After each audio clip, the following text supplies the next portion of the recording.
भाई पहले तो आपके चैनल पर आपके श्रोताओं को सबका धन्यवाद। और ये जो प्रेस वार्ता है, कल वासी तुलसी पार्क में एक चैनल का प्रोग्राम था।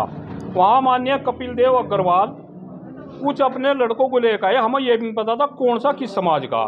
देखो मैं तो उस लड़के को जानता नहीं, वो भी अपना ही होगा कोई। और ये सब कपिल देव की पहली सोची समझी चाल थी। मैं 3 दिन पहले वकील के दौरे गया था, मुझे पता लग गया था। और यो गोपाल त्यागी मुझे बनाना चाह रहा है, लेकिन मैं उसे चेतावनी दे रहा कि आप मंडी से क्रॉस नहीं करने के। मेरे पर भी हर रुख से वो है। आप न इलाज तो बढ़ दिया संजीव बालियान का, ठीक है।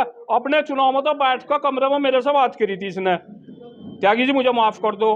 और जो ये तन्ने SC/ST का फर्जी मुकदमा मेरे पर लगा है, 100% फर्जी है। वहाँ प्रशासन था, वहाँ 50 कैमरे थे, ना उस लड़के के साथ मेरी कोई बात हुई ना कुछ ही।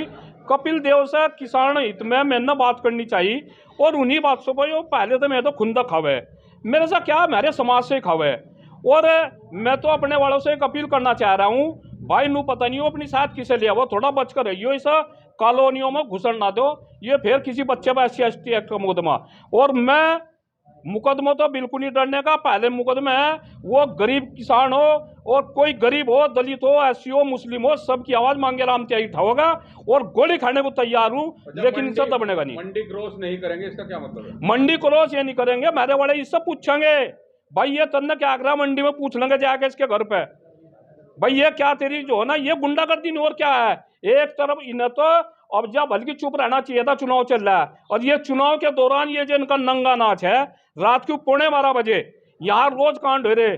और मैं यहाँ के प्रशासन से ये करता हूँ कि यहाँ का DM और यहाँ का SSP बहुत ईमानदार है, बढ़िया आदमी है, इसकी उच्च स्तरीय और निष्पक्ष जांच करा दें, इनके खिलाफ उल्टी कार्रवाई हो। ये जो 182 मुकदमा कायम है इनके कि ये झूठे मुकदमे हमारे जैसे आदमियों को करा रहे। आवाज नहीं दबने की मांगे राम त्यागी की, कुछ भी हो जाओ हम निर्दलीय प्रत्याशी है।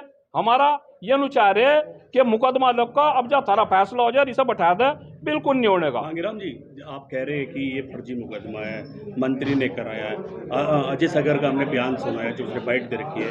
वो कह रहे हैं कि आपके साथ कुछ लड़के थे जिन लोगों ने उसके साथ बदतमीजी करी, उसे ये कहा कि इलाज कर देंगे, तुम बाहर जाना और गोली मार देंगे, इस तरह के उसने भाई सुन लो बात। उसने ये भी आरोप लगाया कि मुझे दलित जो शब्द है उसके मेरे साथ बदतमीजी की गई। फिर मांगेराम त्यागी जी ने भी कहा इससे पूछो कौन है ये लड़का, नाम माथे पर वो आरोप है। उसके माथे पर तो लिख नहीं रखा था दलित है ना, मुझे आज तक पता ना मेरा लेविलोस तो उड़ने का। वहां तो कपिल देव खड़ा थे, सब सोची समझी दाल है। उसे तो बेचारे को पहले भी कुछ दलित के लड़के ने इस्तेमाल करे कपिल देव ने, और ये लड़का भी इस्तेमाल हो रहा है। इस सभी साल 6 महीने बाद मैं नहीं जानता कौन है, ना मुझे पता है कि दलित का था। मुझे तो पता था सारे भारतीय जनता पार्टी के इन 50 आदमी ला रखे, ना वहाँ किसी सभा को बोलने दिया, ना बसपा को, ना कांग्रेस को, और ना किसानों को। महिलाएं बोलना थी, उन्हें नहीं बोलने दिया, हु करते थे जब भी कोई बोल रहा था। लेकिन मांगेराम त्यागी ने जो बात कही कपिल देव के आगे कही। क्या मंत्री ने भी कुछ कहा है आपको, जो आप मंत्री को टारगेट कर रहे हैं? मंत्री गौर कहना क्या दियो, काम मंत्री ने नहीं करवा और किन करवा, बिना मंत्री की सहायक के प्रशासन से इंस्पेक्टर कहा होगा, मुकदमा तो जोता रहा होने वाला। आप मंत्री जी पे आरोप लगा रहे हैं, क्या मामला है आपकी? कुछ भाई हमारा रिश्तेदार है गोपाल त्यागी, उसके खिलाफ इन 3 मुकदमे कर रखे, और वो कांग्रेस सरकार में लगा था। हमने इसे 1-2 बार कहा भी। और टारगेट क्या, टारगेट तो इसने जिस दिन इसका वो था चुनाव, मुझे श्रीकांत त्यागी के घर पर इसने बुलवाता, वहां जाकर हाथ पंजे जोड़े थे, त्यागी जी से मामले को कर लो।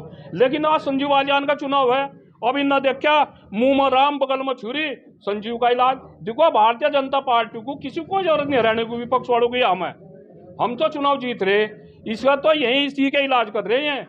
ऐसे समय में तो अगर कुछ हो भी गया था तो भी आदमी तब अब ये कॉलोनी में जाओ, त्यागी कॉलोनी में कह रहा है ब्राह्मण, मैं बहुत आक्रोश है सभी जातियों में, ठाकुरों में, जाटों में। मैं किसान की तो बात करी थी, वहाँ महिला किसान की आवाज उठावा थी।